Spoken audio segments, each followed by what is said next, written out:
Queridos, nós vamos continuar no tema da nossa série aí, o ordinário, extraordinário. Quem está sendo abençoado aí durante esses domingos, amém?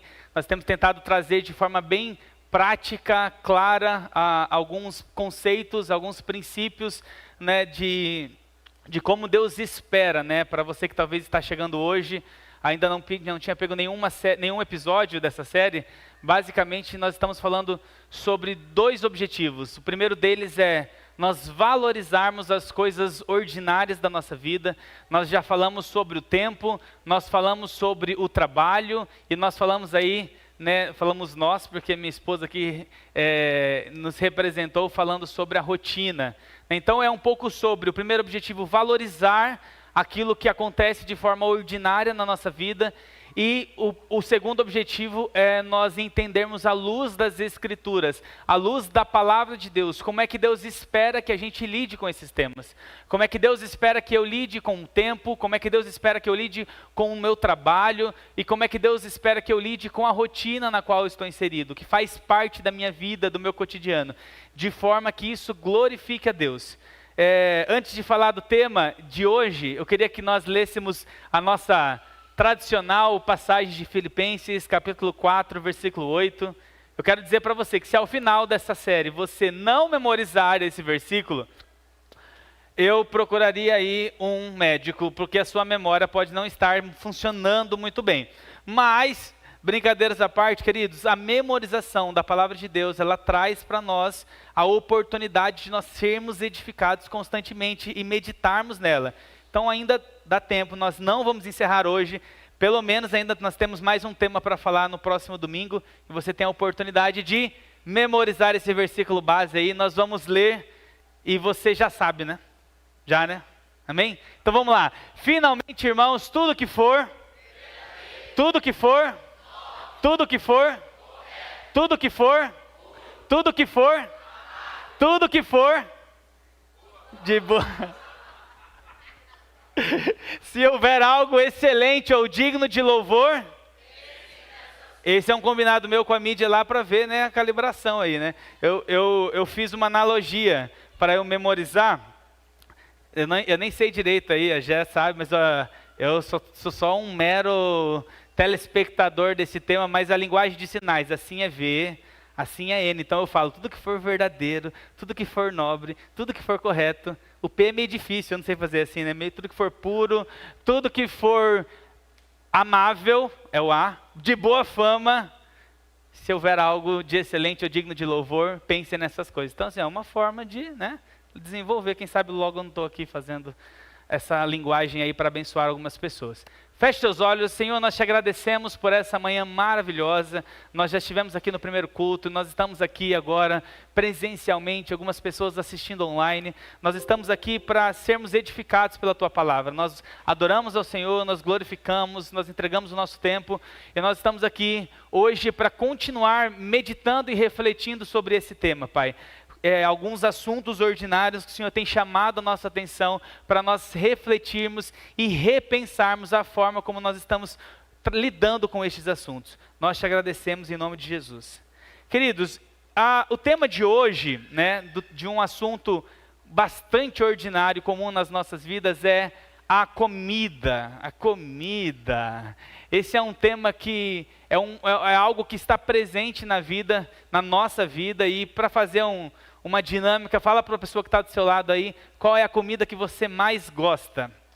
Vai lá, você que mais gosta aí.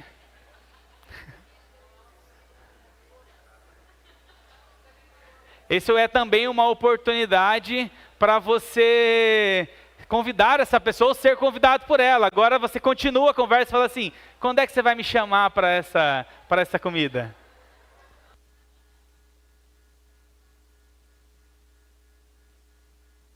Já combinou aí? Eu marquei algumas comidas típicas aqui brasileiras, que talvez você tenha até habilidade para você preparar, né?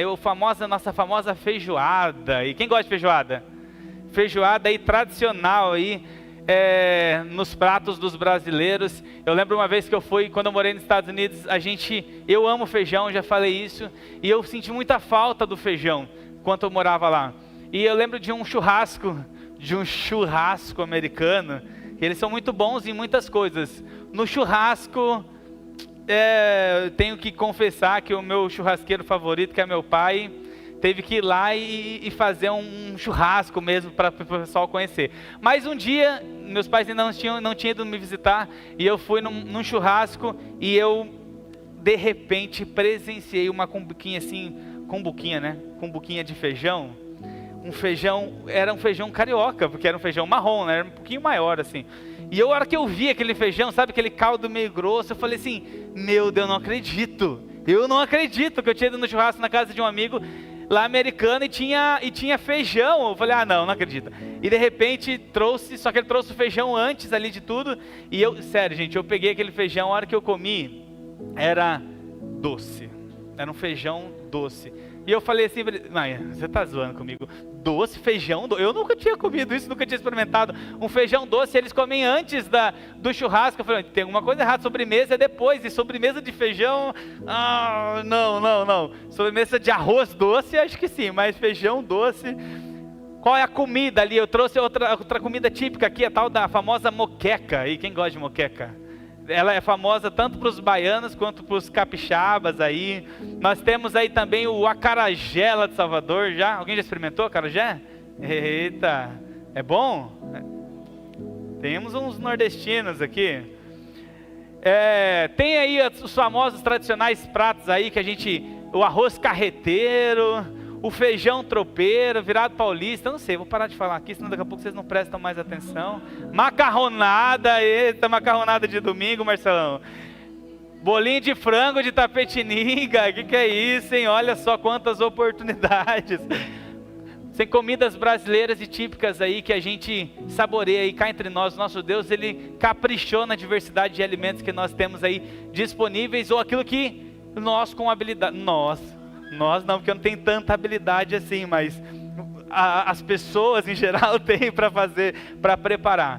Mas além disso, além de coisas boas que a comida ela tem, e no Brasil isso é muito tradicional e muito forte, uma comida muito boa, existe um outro tema relacionado à comida.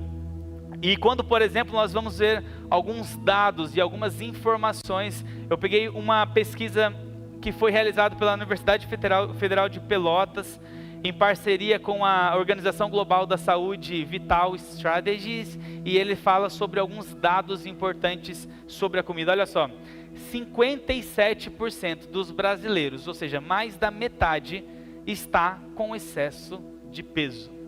A taxa chega até 68% entre pessoas de 45 a 54 anos, e entre 18 e 24 anos, essa taxa chega até 40,3%, que os jovens estão com excesso de peso. Mais algumas informações dessa pesquisa: menos da metade da população do Brasil, 45% mais ou menos, consome verduras e legumes pelo menos 5 vezes na semana. Você faz parte de qual grupo aí? Daqueles que consomem verduras e legumes, ou daqueles que estão fora dessa estatística? É para a gente pensar só. E quem come esses legumes e essas verduras, a pesquisa diz que a maioria são pessoas acima de 65 anos de idade. Ou seja, existem oportunidades para nós mudarmos esses números, gente. 10,3% da população tem diagnóstico médico de diabetes.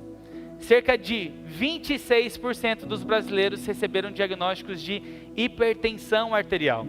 Uma pesquisa foi realizada em 2022, e quando ela faz uma perspectiva para 2030, esse número aí assusta mais. Pessoas com excesso de peso tendem a sair, seguindo essa tendência, de 57% da população para 68% da população. Isso significa que 7 a cada 10 pessoas tem problemas de excesso de peso.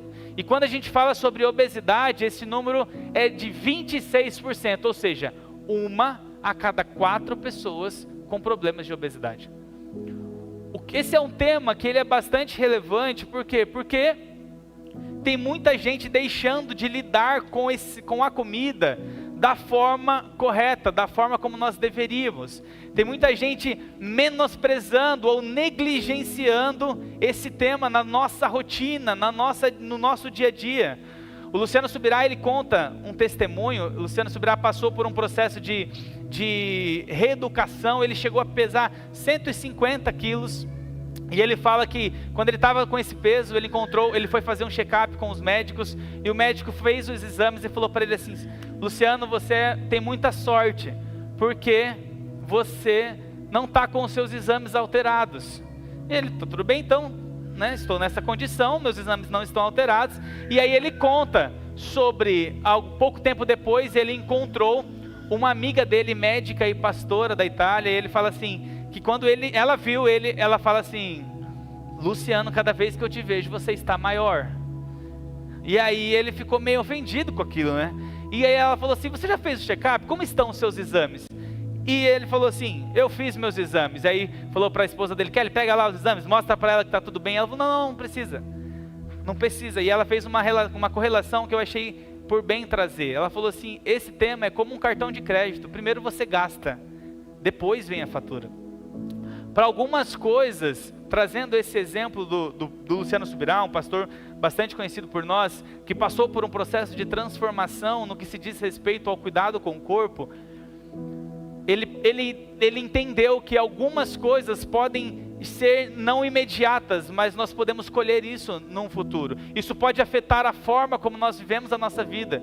Isso pode afetar a forma como nós iremos viver a nossa velhice, como nós iremos desfrutar de períodos e de faixas da nossa vida. Quando nós falamos sobre esse tema, obviamente algumas coisas são perceptíveis de imediato. Alguém já passou por comer alguma coisa e aí passou mal, e logo em seguida ou à noite você começa a ter problemas de desinteria, de vômito, porque aquilo ali já tem uma resposta no seu organismo, e algumas coisas elas vão acontecendo de forma lentamente, e é como o cartão de crédito, uma hora a fatura ela chega. E eu obviamente, quando nós falamos sobre esse tema, nós precisamos entender a importância de nós cuidarmos da nossa saúde, de nós cuidarmos da forma como nós nos alimentamos, pensando na nossa disposição, pensando a Esther comentou aqui semana passada, sobre a forma como ela precisa se cuidar, se alimentar bem, para que ela esteja disposta para fazer muito bem, executar muito bem a função que hoje ela tem como mãe. É importante para nós entendermos que sim, existem simplesmente uma boa qualidade de vida que depende de atitudes como essa. Mas além disso, eu queria que nós olhássemos para a forma como a Bíblia diz sobre a importância de nós cuidarmos do nosso corpo. Quando nós falamos em alimentação, a alimentação é a forma com a qual eu cuido do meu corpo. Lembra da passagem de Provérbios que a Esther leu, sobre um lenhador que precisa cortar e executar a tarefa de derrubar árvores, mas existe a necessidade de ele afiar o seu machado. Eu entendo que hoje a alimentação é uma forma de você afiar o seu machado, para que você execute muito bem aquilo que lhe é dado, aquilo que lhe está sob responsabilidade. Mas, biblicamente, existe um conceito profundo sobre isso. Olha o que diz em 1 Coríntios capítulo 6, versículo 19 e 20. Diz assim, será que vocês não sabem que o corpo de vocês é santuário do Espírito Santo, que está em vocês, e que vocês receberam de Deus, e que vocês não pertencem a vocês mesmos? Porque vocês foram comprados por preço. Agora, pois, glorifiquem a Deus no corpo de vocês. Quando Paulo ele traz esse tema esse versículo que nós já provavelmente muitos de nós ouvimos muitas vezes, ele fala: será que vocês não sabem que o corpo de vocês é santuário do Espírito Santo? Existem dois conceitos que ele está trazendo. Um primeiro conceito é o conceito de redenção. Ele diz assim, que vocês foram comprados por preço. E que esse corpo, ele pertence àquele que comprou. Você e eu, que somos filhos, que reconhecemos Jesus como nosso Senhor e como nosso Salvador, Ele também é o nosso dono. Isso significa, num conceito de redenção, que Ele nos adquiriu, nós fomos comprados por um preço. E aí o segundo conceito que nós tiramos desse texto é o conceito de mordomia cristã. Eu e você somos responsáveis por cuidar muito bem daquilo que Deus comprou. Quando nós começamos a entender esse conceito bíblico de que o meu corpo eu preciso cuidar por vários motivos, pela minha saúde, pelo meu bem-estar, pela minha qualidade de vida, mas é também pela responsabilidade que eu e você têm de cuidar do templo do Espírito Santo, cuidar daquilo que não é nosso, é dele. Nós precisamos exercer uma boa mordomia, uma mordomia cristã, para cuidar do templo do Espírito Santo, que pertence ao Senhor. Nesse capítulo de 1 Coríntios, Paulo ele traz um pouquinho antes, nos versículos, um conceito de como você cuida desse corpo, se afastando dos pecados, se afastando da imoralidade sexual. Uma das formas de você cuidar do seu corpo é de fato você se afastar daquilo que é pecado. E ele enfatiza a questão da imoralidade sexual. Ele traz assim que quando uma pessoa se une com outra num conceito sexual, elas estão se tornando uma só.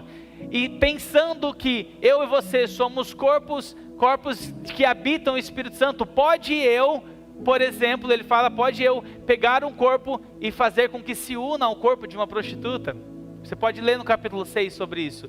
Ele está elevando a responsabilidade de que nós não podemos fazer isso. Se afastem daquilo que é a imoralidade sexual. Se afastem desse tipo de pecado. Hoje não é o tema, nós não vamos falar especificamente sobre isso, mas eu queria abrir esse parênteses e dizer assim, você que está precisando de ajuda com relação ao cuidado do seu corpo, está sofrendo com assuntos de imoralidade sexual, procure ajuda. Porque não cuidar do corpo da forma como Deus espera que nós cuidamos é pecado e carece de arrependimento. E às vezes você pode estar sofrendo com isso deliberadamente. Outra forma de você cuidar do corpo é especificamente, quando a gente fala de afiar o machado, é cuidar da nossa alimentação. Algumas formas que nós poderíamos afiar o machado quando o tema é cuidar do nosso corpo, nós poderíamos falar sobre esses assuntos, sobre exercícios físicos, a prática dos exercícios físicos, sobre um banho para manter o nosso corpo limpo, né? Imagino que isso seja comum, eu sempre reforço isso para vocês não se esquecerem, né? Cuidem, tomem banho. Outra forma de nós cuidarmos do nosso corpo é nós preservarmos, por exemplo, com roupas que protegem do frio. Se você tiver com friozinho aí, eu estou agradável, mas às vezes você não, traz uma blusa ou pede para um voluntário desligar um pouco o ar, mas é bom você cuidar do corpo. A Esther sempre fala que meu cotovelo, por uma questão genética, ele fica meio áspero, sabe? Não sei se o de vocês homens também ficou assim, ou de mulheres. Ela sempre fala, passa um creminho aí, né? Cuida aí da carcaça, né? E às vezes eu não passo, às vezes passo barro nela, quase que corta ela. Então tem que, né, cuidado, passar um creminho, um hidratante, cuidar do meu corpo. Não é segredo para ninguém, gente, que a forma como você se alimenta diz muito, muito com a forma e o zelo que você tem pelo seu corpo. Algumas motivações, você pode talvez ser motivado em cuidar do seu corpo porque você quer ter um físico de atleta, né? Ser bombadão, né? Tem os adolescentes lá da nossa célula que a gente precisa ficar baixando a crista deles, que estão ali, fizeram um pouco de exercício, já saem ali mostrando os músculos. Calma, rapaz, calma. Tá tudo, já quer ali mostrar, né? Porque já que chega na academia assim já, a pessoa nem treina, só tira foto na academia, porque eu tô ali já.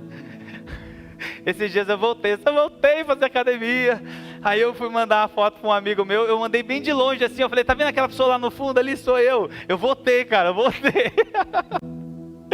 A forma como nós cuidamos, podemos ser motivados por isso, por exemplo. Não estou dizendo que não existe, que é errado, gente, você pode ter uma imagem, uma perspectiva, um alvo, como você quer ficar bem para você, para o seu marido, para a sua esposa, mas para nós cristãos, além de cuidarmos para ter uma boa saúde, é também porque isso significa que nós entendemos que o nosso corpo, ele é templo do Espírito Santo e que biblicamente nós precisamos ser bons mordomos e cuidar daquilo que é do Senhor. Em Efésios capítulo 5, versículo 28, diz assim: assim também, olha, prestem atenção. Assim também o marido deve amar a sua esposa, como ama o próprio corpo. Ah, meu Deus do céu. Esse texto a gente sempre lê no final lá, que a gente compara, né? Tem que amar a esposa assim como Cristo ama a igreja, né? Se entregando por ela, Esther reforçou, e isso é uma verdade. Mas existe logo no começo uma comparação aqui que ele fala que o marido deve amar a sua esposa como ama o próprio corpo. Ou seja, esposa, você olha para o seu marido e vê como ele está cuidando dele mesmo. Você fala assim, é assim que você vai cuidar de mim? Desse jeito? Ah, Jesus amado. Por isso que eu estou assim, porque você não está cuidando de mim, o jeito que você está cuidando do seu corpo. Eu entendo que Paulo, quando ele fala isso, ele tinha partido do pressuposto de que as pessoas entenderam. Elas sabiam que o corpo era o templo do Espírito Santo. Então assim, era meio que óbvio isso. Ele continua falando, quem ama a esposa, ama a si mesmo, porque ninguém jamais odiou o seu próprio corpo. Ao contrário, o alimenta e cuida dele. Entende que para aquelas pessoas e para nós que somos cristãos, se isso não está claro, precisa ficar claro. Ele usou como uma base de comparação, da mesma forma como eu cuido do meu corpo, é a forma como eu cuido da minha esposa. Por isso que minha esposa está linda. Tenho bastante oportunidades. O ponto específico, gente, é nós entendermos que há uma expectativa da parte de Deus de que nós façamos e tenhamos cuidado com o templo do Espírito Santo. Tenhamos cuidado com um lugar onde Ele decidiu habitar. Cuidar disso. Então, para mim, assim, nós poderíamos falar sobre várias formas de cuidar do nosso corpo, e eu vou focar hoje na questão de uma boa alimentação. Vamos ver na Bíblia alguns momentos de correlação entre homem e comida, para a gente entender um pouco sobre como esse tema, ele é sim relevante, ele precisa ser pensado de uma forma diferente. Primeiro momento é o pecado entrou no mundo por causa de um homem. Lá em Gênesis capítulo 2, nós vemos Deus criando, e Ele fala assim para Adão, Ele fala assim, olha, você agora cuide desse jardim, cultive esse jardim, e Ele dá algumas ordenanças para Adão. Ele fala, de toda árvore, no versículo 15, de toda árvore do jardim você pode comer livremente, mas da árvore do conhecimento do bem e do mal, você não deve comer. Ele dá uma ordem no sentido negativo de falar assim, ó, não coma desse fruto, mas ele dá uma ordem positiva com relação à comida, ele fala, coma de todos os outros. Deus caprichou na diversidade de frutos que teriam, imagina naquele jardim do Éden, fruto daquilo que nós vemos hoje. O ponto que eu quero chamar a atenção de vocês aqui é que o pecado, ele entrou no mundo dentro de um contexto que envolvia comida. Quando Adão, quando Eva cederam à tentação e comeram do fruto proibido. Outro momento que mostra a questão da comida como um ponto importante, Gênesis capítulo 25, quando Esaú vende o direito de ser o irmão mais velho e a herança que lhe era dada a ele por ser o irmão mais velho, ele vende isso por um prato de lentilhas. O seu irmão mais novo aproveita de uma situação, aproveita de um desejo, aproveita de uma necessidade de Esaú, e Esaú ele negligencia e ele despreza o que ele tinha de primogenitude. Mais um momento onde a comida está envolvida dentro de uma situação aqui biblicamente. Outro ponto, em Números capítulo 11, quando nós vemos israelitas que haviam sido retirados da escravidão lá do Egito, eles estavam sendo direcionados para serem libertos do cativeiro, e a Bíblia diz lá em Números 11 que os israelitas eles sentiram saudade das comidas. E gente, não era comida assim, filé mignon que nós estamos falando. Eles citam aqui, ó, pepino, cebola. Mais um momento onde a comida ela está presente num contexto bíblico. Eles já nem se lembravam mais, provavelmente, de que lá eles eram escravos, mas a necessidade e a vontade e o desejo pela comida que eles tinham, fez inclusive com que eles desejassem estar lá. Mais um momento onde acontece essa conexão da comida. Outro ponto já no Novo Testamento agora, quando Satanás tenta Jesus, a primeira tentação de Satanás para Jesus foi, se tu és o Filho de Deus, transforme essas pedras em pães. Mais um momento de contexto da comida. Jesus estava provavelmente com fome, porque estava passando dias em jejum, e Satanás traz isso como uma oferta, como uma tentação para Jesus. E Jesus, ele nos mostra, diferente desses exemplos que nós citamos, de que é possível vencer uma tentação, e ele falou: o Espírito Santo estará com vocês para que vocês façam o mesmo. Se hoje nós estivéssemos nesses contextos para vender a nossa primogenitude, entenda o conceito onde você está inserido, ou para transformar pedras em pães e submeter a uma tentação, qual seria o seu comportamento?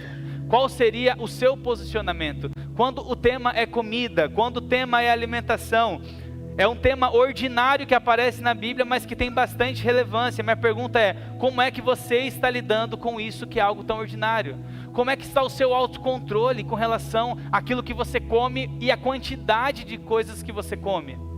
Em 1 Coríntios capítulo 10, versículo 25, Paulo ele fala assim, comam de tudo o que se vende no mercado, sem questionamento algum por motivo de consciência, porque do Senhor é a terra e a sua plenitude. Se alguém que não é crente convidá-lo para comer, e vocês quiserem ir, comam de tudo o que for posto diante de vocês, sem questionamento algum por motivo de consciência. Paulo ele vem dando algumas instruções, ele fala um pouco sobre algumas particularidades. O ponto que eu quero trazer aqui é nós entendermos o que a Bíblia fala a respeito desse tema, porque nós estamos lendo aqui comam de tudo, não é comam tudo. Há uma diferença entre comer de tudo e comer tudo. Você pode comer tudo, porque você vai no nutricionista, ele fala assim, você pode comer tudo de pouquinho. Não pode comer tudo, não pode comer tudo de tudo. Imagina, essa pessoa vai explodir. O comer precisa ser levado com uma seriedade, queridos. Mas é algo tão banal. Sabe quando nós devemos tomar cuidado quando a gente ouve alguém falando assim, olha, cristão não bebe, mas come. Eu já ouvi isso. Inclusive já falaram de mim isso, eu já me arrependi. Sabe por quê? Porque quando a gente ouve esse termo, embora a gente ache engraçadinho, come mesmo, cristão, nossa, tem que fazer um estrogonofe, faz bastante. Tem uns homens fortes, mulheres fortes. O ponto sabe quando isso vem carregado de fato de uma mensagem de excesso? O cristão não pode ser conhecido por alguém que não tem autocontrole sobre a quantidade de comida que você ingere. Nós precisamos entender que quando nós falamos de tudo que você vai fazer, precisa glorificar a Deus, quer comer, quer beber. Gente, não eu falei isso lá na célula lá. Não significa que quando a gente fala assim, tudo que fizer, tudo que comer, faça glorificando a Deus. Não significa que você tem que comer a macarronada na casa do Marcelo, falando em línguas. Estou glorificando a Deus. Gente, não é isso. Não é você fazer glorificando a Deus, não é você comer uma pratada, um pedaço de bife, glória a Deus, Senhor consagra a ti, agora um prato de feijão, consagra a ti, estou glorificando a Deus, estou glorificando a Deus. Não é nesse sentido, é a forma como eu faço, a forma como eu controlo, a forma como eu cuido, a forma como eu priorizo, a forma como eu encontro prazer em fazer, em preparar. Eu tenho a intenção sim de trazer um conceito espiritual sobre o cuidado com o corpo, quando eu falo, e quando eu não, quem sou eu? Quando a Bíblia fala sobre nós sermos templo do Espírito Santo, isso precisa ficar claro. E se você não quer cuidar da sua alimentação, porque você não se importa com a sua beleza, você não se importa com a sua saúde, que você não se importa, o problema é seu, isso aqui é uma questão natural. Agora deixa eu falar uma coisa para você. Você não pode deixar de fazer isso porque você não se importa com aquilo que a palavra de Deus diz. E se a palavra de Deus diz que você e eu precisamos ser bons mordomos e cuidar daquilo que Deus colocou em nossas mãos, é a nossa responsabilidade. Nós temos o compromisso de cumprir com essa parte que nos é responsabilidade. A gente também precisa parar de espiritualizar algumas coisas que não precisam ser espiritualizadas. Por exemplo, existem algumas necessidades que nós precisamos tratar de forma natural. Nós precisamos tratar de forma natural, porque geram consequências naturais. Eu vou fazer um parênteses que não fala necessariamente sobre alimentação, mas que fala de uma situação natural que eu preciso encontrar uma forma de cuidar disso de forma natural. Eu fiz essa semana um exame uma ressonância magnética. Alguém já fez esse exame que você entra naquele tubo do céu, para não falar outra coisa? Gente, sério, foi a segunda vez que eu fiz. Eu tinha feito a primeira vez e eu tinha ficado meio traumatizado, porque assim, eu fiquei quase 2 horas dentro daquele tubo, gente. E aí eu precisei ficar com um braço para cima, o outro braço para baixo, e porque era do tórax aqui e tal. E aí, marca uma meia hora e tal, né? Eu falei, não, tudo bem, se tem problema, não tem problema, de lugar fechado, eu vou descansar, vou ficar lá, né? Se bem que ninguém descansa assim. Você descansa assim, com o braço para cima, outro para baixo? Acho que não, né? E aí, beleza, fui lá, tranquilo, colocou um áudio lá, acho que até comentei aqui já, num fone, né, com um Spotify, com propaganda, que mais passava propaganda do que a música em si, a música baixinha, aquele barulho. Sério, gente, aquilo começou a passar uns 30 minutos, uns 50 minutos, 1 hora. Na primeira vez que eu fiz, demorou quase 2 horas. E sério, o meu ombro começou a adormecer e formigar aqui, e não mexe, Marco, você mexeu, a gente vai ter que repetir a imagem. Eu falei, meu Deus do céu, cara. E aí eu assim, eu fiquei extremamente afobado, eu preocupado, assim, querendo sair. A hora que eu saí de lá, eu falei para ela assim, pro médico, cadê a turma que estava aqui? Porque eles trocaram de turno, e eu tinha ficado até na troca de turno. Eu falei, não é possível, não, cadê as outras pessoas? Me esqueceram aqui dentro. Olha, você que trabalha com isso, então, tenha cuidado pelos pacientes, porque, olha, vou dizer para você, eu fiquei preocupado e incomodado. Saí de lá falando assim para Esther, eu nunca mais vou fazer esse exame na minha vida. Segunda-feira estava eu entrando dentro de um tubo de novo. Agora era na cabeça e tal, fazendo um check-up, ver se está tudo bem, cuidando, né, irmãos, do templo do Espírito. E aí entrei. Aí eu falei assim, fale para mim, por favor, que eu não vou precisar ficar com o braço para cima. Não, Marco, o braço para baixo e tal, como se você fosse dormir e tal, fique bem à vontade, depois no travesseiro. Falei, quanto tempo? Aí ele, não, umas meia hora, tudo bem, 40 minutos talvez. Falei, vou contar um trauma para você. Contei para ele, pro médico, e beleza, gente, fui lá, estava confortável nos primeiros minutos. Fecha o olho, Marco, não fica o olho aberto, tudo bem, estava com o olho fechado e tal. Começou a dar os 40 minutos, começou a dar 1 hora, eu fiquei 1 hora e 40 de novo dentro daquele tubo. E olha, eu falo para vocês, eu estava lá com um negócio, talvez para vocês seja simples demais, você já fez, gente, começou a me dar um negócio de novo, e eu falei, Deus, por que eu estou aqui, eu não conseguia me lembrar nem do resultado daquele exame anterior que eu tinha feito. Falei, como que foi o resultado? Eu fiquei 2 horas com o braço levantado lá, e nem sei qual foi o resultado. Falei, não, meu Deus do céu, é a última vez que eu não vou fazer mais isso. Gente, contando esse negócio para vocês, por quê? Porque eu saí de lá certo, que eu só faço esse negócio de novo ser dado, enquanto Deus não me curar disso. Eu só estou trazendo isso para a gente quebrar um pouco o gelo, mas para a gente pensar que existe alguma coisa que eu estou identificando que é natural na minha vida. A hora que eu abri o olho, eu lembrei que o médico falou que era para eu ter ficado com o olho fechado, porque a hora que eu abri o olho eu falei, meu Deus, eu estou preso dentro desse tubo. E eu olhava para baixo, eu olhava para o lado, com o negocinho ali apertando a borrachinha. Eu falei assim, viu, doutor, vai demorar muito, doutor, vai demorar muito, tal. Ele falou, só mais 15 minutos, que para mim demorou uma eternidade. Existem coisas que são naturais na nossa vida. Eu não estou criticando, gente, a gente precisa, a qualidade do exame é excelente, realmente, glória a Deus, tomara que não tenha nada, seja só um processo comum de cuidado. O que eu estou dizendo para vocês com essa história é que existem coisas naturais que nós identificamos e que nós precisamos tratar. Marco, o que você vai fazer? Da próxima vez eu vou me organizar com antecedência, vou tentar fazer ser dado, não sei, vou procurar uma ajuda, não sei se eu precisar fazer esse exame. Não é alguma coisa que eu faço todo dia, né, gente? Mas coisas naturais que você precisa lidar de forma natural. Se você tem problemas, por exemplo, com o autocontrole da sua alimentação, se você tem problemas hoje de saúde, entenda se você não está falhando na forma como ordinariamente você está cuidando da sua alimentação.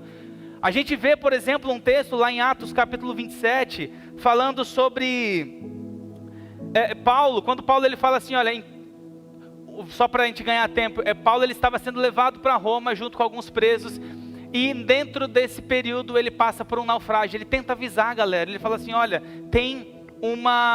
é preocupante, a gente pode sofrer com isso, as pessoas não deram ouvido para ele. Ele entra dentro do barco junto com as pessoas, eles passam por um naufrágio. A Bíblia fala aqui em Atos, você pode ler depois, capítulo 27, ele fala que eles passaram por uma tempestade e Deus manda um anjo para falar com Paulo e falando assim para ele: olha, ninguém vai morrer. Essa tempestade, isso não é para a morte.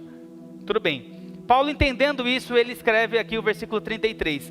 Enquanto amanhecia, Paulo rogava a todos que se alimentassem, dizendo: hoje é o 14º dia em que, esperando, vocês estão sem comer, não tendo provado nada. Por isso eu peço que comam alguma coisa, pois disso depende a sobrevivência de vocês, porque nenhum de vocês perderá nem mesmo um fio de cabelo.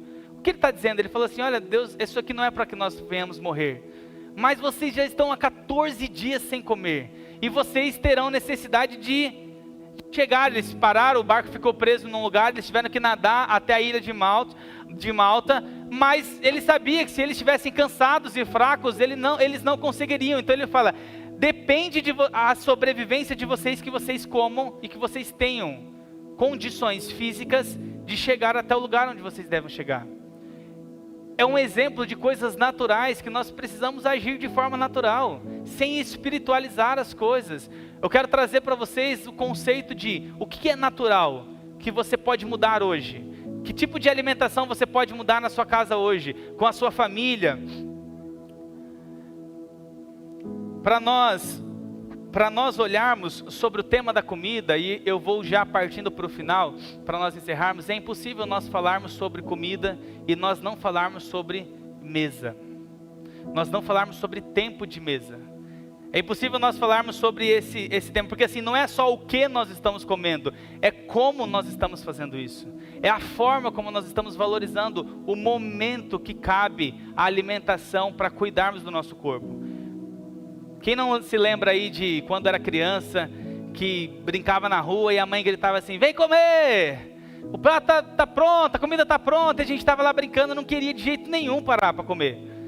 Queria continuar brincando, e aí vinha, até que o pai vinha mais bravo. Às vezes meu pai ficava bravo, eu não sabia se ele estava bravo porque a gente demorou para vir obedecer, ou se é porque ele estava com muita fome e queria comer logo. O negócio era, existem memórias na minha vida, com a minha família ao redor da mesa, momentos de conversa, momentos de aprendizado, momentos de compartilhamento.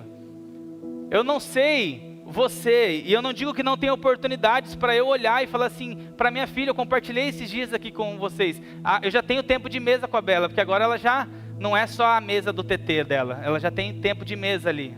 Tem uma mesinha, ela já passa tempo com a gente, ela já come. É um momento para eu conversar com ela, é um momento para eu e a Esther desfrutarmos de um relacionamento. O tempo de mesa, ele precisa estar presente nas nossas vidas.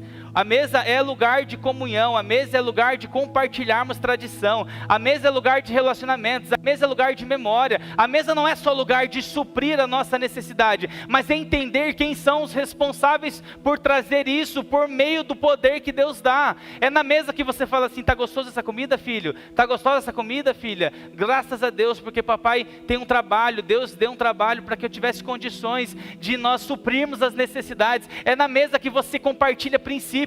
É na mesa que você fala para o seu filho assim: olha, não desperdiça isso, você não vai desperdiçar, você vai pôr menos. É um lugar onde você ensina. É na mesa que você olha para sua filha e você percebe se está tudo bem com ela. Se na escola está passando por algum problema. Sabe qual é o problema? O problema é que hoje a nossa mesa, ela concorre com tanta coisa. Concorre com o nosso celular, concorre a nossa atenção com o nosso computador, concorre com a televisão. E quando nós olhamos para a Bíblia, nós vemos momentos onde claramente mostra-se a importância da mesa. Salmo 128:3 diz sobre uma esposa: sua esposa no interior da sua casa será como uma videira frutífera, os seus filhos serão como rebentos da oliveira ao redor da sua mesa. Queridos, mesa é lugar de família, mesa é lugar de construção. Êxodo capítulo 39, versículo 36 diz que a mesa com todos os seus utensílios e os pães da proposição estavam presentes dentro daquela questão do tabernáculo. Existia algo que estava relacionando a santidade e pureza, e a mesa era um elemento presente. Quando a gente olha em Lucas capítulo 24, quando os discípulos que estavam a caminho de Emaús conversando com o próprio Jesus, não haviam identificado, mas quando eles se sentaram ao redor de uma mesa e Jesus parte o pão, eles reconheceram, os seus olhos foram abertos. Sabe por quê? Porque mesa é lugar de nós termos revelação de quem Jesus é. Mesa precisa ser o lugar onde nós entendemos e onde Jesus se revela. Quando nós vemos lá em Êxodo capítulo 12, quando nós estamos falando sobre a Páscoa, a Bíblia diz que as pessoas, os hebreus, eles tinham que pegar o cordeiro, matar um cordeiro, colocar o sangue nos umbrais das portas, entrar na casa e ter um momento de mesa com a sua família, lembrando de que eles estavam sendo libertos daquilo que estava acontecendo lá fora, e isso era para se repetir de geração em geração. A lembrança, a mesa é lugar de nós nos lembrarmos de quem foram os nossos antepassados, de quem foram as pessoas responsáveis para nos trazer até aqui. A mesa é lugar de nós sermos gratos pela libertação, que nós éramos escravos e hoje nós somos livres. A mesa é lugar para você compartilhar. Eu tenho o Caio e a Alessandra aqui, que são os nossos amigos e vizinhos lá. Às vezes a gente vai passear com a Bela. Quando a gente volta, a Esther até comentou isso, a gente passa lá no sábado de manhã e, gente, eu fico maravilhado. Eu chego lá, às vezes eles estão os três sentados na mesa, com a Bíblia ali, já tomando café, porque a mesa não é só o lugar para você tomar café. A mesa também é um lugar para você trazer a Bíblia. A mesa é um lugar para você compartilhar Jesus. Talvez você esteja lidando com isso de uma forma tão despretensiosa e não intencional. Você vai participar de um momento de janta, você está com a televisão ligada, está com o celular ligado, com o computador ligado, põe o celular lá para o seu filho e fala assim, fica aí, presta atenção porque eu quero comer. Queridos, a mesa é lugar de você ensinar para a sua criança que há poder e há cura durante o tempo de relacionamento. Ah, mas dá trabalho. Ok, mas é essa vida, são os nossos filhos e nós precisamos entender a nossa responsabilidade. Nós estávamos viajando com a Bela, viajamos constantemente, e a gente tem percebido, ela está bastante incomodada na cadeirinha, e eu falei para a Esther, nós não vamos negociar, a cadeirinha é segurança, ela vai chorar nesse momento, ela vai chorar nesse momento, porque, ou então a gente para tirá-la da cadeirinha, porque a segurança é inegociável. A mesa deveria ser inegociável para mim e para você que somos cristãos. Inegociável pararmos para realmente termos um tempo de compartilhamento, de conversa. Eu e a Esther trabalhávamos em empresas, ela trabalhava, agora está em casa, eu trabalho e eu brinco que a Esther, ela sabe como fabrica papel, porque eu conto para ela das máquinas, eu conto para ela dos comprimentos, eu conto para ela das quebras, eu conto para ela das pessoas. Talvez você seja alguém que, eu não gosto de envolver o trabalho dentro de casa. O que ela não gosta é quando eu estou com os meus amigos do trabalho e só falando de trabalho. É isso, ela não gosta, tá? Porque daí elas ficam à parte. Mas eu e ela, queridos, para mim isso é super produtivo. Eu conto para ela, porque ela é a pessoa, é o lugar onde eu mais passo tempo e ela é a pessoa que eu mais confio. Então assim, eu divido, estou preocupado com isso, estou preocupado com aquilo. Às vezes você está passando por tempos de mesa, negligenciando tudo. O seu filho está precisando de ajuda, o seu filho está precisando de atenção e você sequer percebeu. Sabe por quê? Porque você só está preocupado em se alimentar, em suprir a necessidade física, e você não está identificando a mesa como uma oportunidade de glorificar o nome de Deus. Eu cuido de adolescentes e jovens já há um bom tempo. Eu percebo que muitos adolescentes, sabe que eles precisam, pais? De atenção. Sabe que eles precisam de perguntas. Ah, mas meu filho não fala nada. Óbvio que ele não fala nada. Você não pergunta nada. Você não participa. Você não senta na mesa com ele, não demonstra interesse por conversar, por saber o que está acontecendo. Eu quero chamar a nossa atenção para que o nosso momento de mesa não seja só para suprir a nossa necessidade física, mas para que seja uma oportunidade de glorificar o nome de Deus. Eu oro para que as nossas mesas sejam um lugar de cura. Quando Jesus, lá no capítulo 13, ele está falando sobre o que havia de acontecer na última ceia, ele chama os discípulos ao redor da mesa. Ele ensina sobre humildade, ele ensina sobre perdão. Quando ele se ajoelha, ele lava os pés dos discípulos, ele estava ensinando princípios. E eu e você estamos lidando de que forma? Com temas relacionados à mesa, relacionados à comida. Qual é o prazer que você, mãe, está tendo em fazer uma comida, ou assim, fazendo comida de novo? Queridos, essa é a bênção de você participar da construção, de que não é só o feijão no prato do seu filho. Você, pai, não é só trazer o dinheiro para comprar o arroz, é você sentar à mesa e dizer assim, eu tenho prazer em desfrutar de uma vida com você, meu filho, e eu quero orar junto com você. Você está precisando de alguma coisa? Queridos, isso é muito mais profundo do que simplesmente pôr um prato de comida, comer, comer bem rapidinho e ir embora, cada um fazer as suas coisas. Eu trouxe alguns dados para nós encerrarmos. No Brasil, 70% das famílias fazem refeição com a TV ligada. Nos Estados Unidos, houve um crescimento de compras de mesas de escritório de 40% e uma redução na compra de mesas de jantares, de 8%. Lá na Inglaterra, 25% das pessoas, das famílias, não tem mesa de jantar.